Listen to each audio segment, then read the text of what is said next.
di percakapan pasca observasi ini ada beberapa pertanyaan yang akan saya tanyakan ya Pak, demi jalannya proses observasi Bapak di kelas yang kemarin ya Pak ya. Yang pertama, gimana perasaan Bapak setelah proses pembelajaran yang sudah Bapak lalui? Alhamdulillah yang sudah kami laksanakan, terutama ketika pembelajaran Bu, kami lebih terarah, kemudian anak juga merasa senang, terutama ketika pembelajaran yang saya berikan kepada anak peserta didik lebih antusias, kemudian tujuan pembelajaran yang saya berikan kepada anak itu tercapai, mudah-mudahan tercapai sepenuhnya Bu. Ya, itu perasaan. Kalau perasaan dari Bapak bagaimana tadi pada waktu Bapak observasi kelas kemarin? Perasaan yang saya rasakan adalah salah satunya kami merasa senang, kemudian kami merasa bagaimana menguasai kelas ini lebih baik lagi, kemudian kami lebih dalam pembelajaran di kelas ini kami lebih menekankan pada pembelajaran anak, berfokus pada anak, sehingga kami sebagai fasilitator saja Bu. Jadi kami lebih enjoy, lebih senang, kemudian kami juga tidak terbebani untuk beberapa materi-materi akan kami berikan. Berarti Bapak pada waktu pembelajaran kemarin, berarti Bapak menerapkan pembelajaran yang dinamakan berdiferensiasi ya Pak, yang berpusat pada murid ya Pak? Iya. Terus apakah proses pembelajaran yang Bapak sampaikan ini sudah sesuai dengan yang Bapak rencanakan? Alhamdulillah sudah sesuai dengan yang direncanakan Bu, dari pembelajaran dari RPP yang sudah diobservasi kemarin, itu sudah sesuai dengan apa yang kami laksanakan di kelas, sehingga kami lutut ketika dalam pembelajaran di kelas. Berarti RPP yang sudah Bapak buat kemarin berarti itu sudah sesuai dengan yang sudah Bapak rencanakan Pak ya?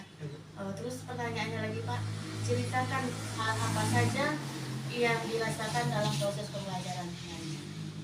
Yang dirasakan untuk pembelajaran kemarin itu adalah anak lebih, ketika pembelajaran itu lebih fokus pada anak lebih antusias lagi Bu dalam bertanya, terutama yang tidak di dalam pelajaran ataupun apa saja yang tidak dari dalam buku, anak bertanya terhadap apa yang dia tidak tahu.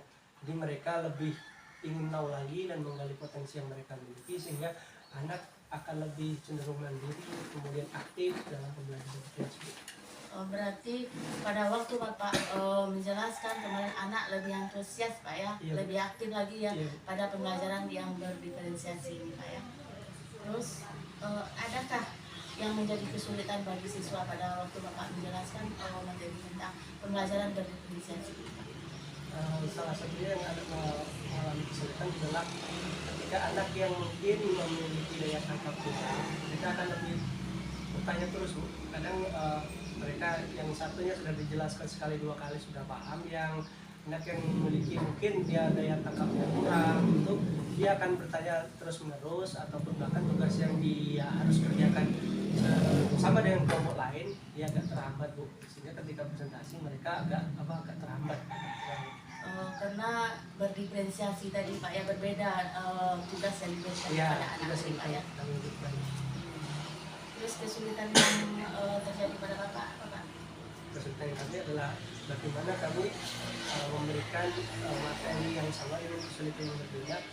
Anak ini kadang ketika kita memberikan materi yang sama-sama sulit, kadang anak tidak tahu, ataupun yang dia memiliki kemampuan yang lebih, dia lebih tahu duluan, yang belum memiliki kemampuan yang lebih itu agak susah Bu menerima materi. Itu merupakan salah satu kesulitan kami ketika mungkin salah satu menerapkan belajar berdiferensiasi tadi. Itu kesulitan yang Bapak hadapi ya. Dari kesulitan itu, apakah ada alternatif lain Pak untuk mengatasi kesulitan yang Bapak alami?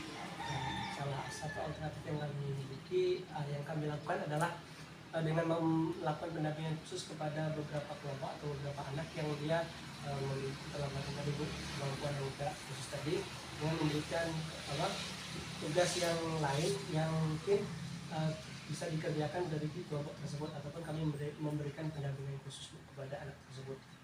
Jadi besok Bapak akan memberikan pendampingan khusus kepada anak tersebut untuk mengatasi kesulitan yang Bapak alami tadi Pak ya. Terus dengan demikian apa yang akan Bapak lakukan untuk pertemuan berikutnya?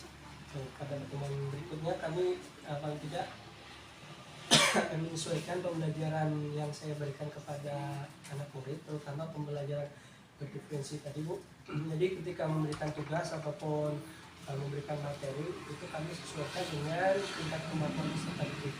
Tidak harus serta-merta kita memberikan tugas yang sama, tetapi kita bisa memberikan tugas ataupun materi yang sesuai dengan minat dan bakat anak. Tidak harus kita samakan. Harus hari ini kita mengerjakan tugas yang sama, tetapi dengan kemampuan yang mereka masing-masing memiliki berbeda, itu boleh kami berikan tugas sesuai dengan kemampuan mereka. Dengan tugas yang beragam Pak ya, tidak sama satu anak ini dan tugas itu Ya, itu Pak ya. beragam sesuai dengan kemampuan mereka. Terima kasih Pak ya sudah melakukan observasi pada hari ini. Dan selanjutnya saya minta umpan balik dari Ibu Dini. Baik, terima kasih Pak Joko. Tadi Pak Joko sudah melakukan wawancara pasca observasi, dan ketika observasi sudah menerapkan pembelajaran diferensiasi.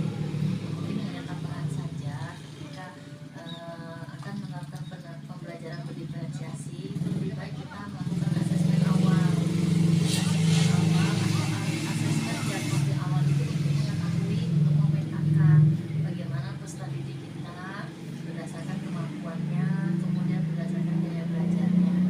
Mungkin kedepannya, tadi kan Pak Joko mau kedepannya kita lebih supaya anak-anak itu pembelajarannya berpusat kepada murid, tentunya disesuaikan dengan kemampuan dan gaya belajarnya, karena setiap siswa itu memiliki kemampuan dan gaya belajar yang berbeda. Tadi udah luar biasa saya melihat observasi pembelajaran yang dilakukan, kemudian wawancara pasca observasi yang dilakukan.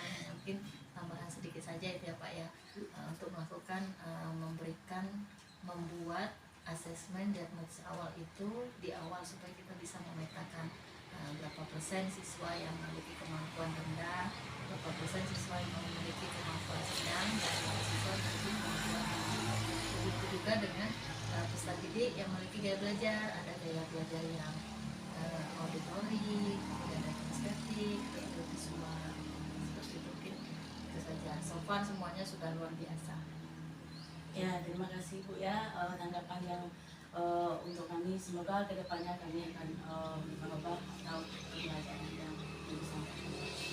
Ya, terima kasih Pak Joko setelah melakukan mulai dari observasi dengan saya kemarin, observasi dan pasca observasi. Terima kasih banyak ya Pak Joko ya.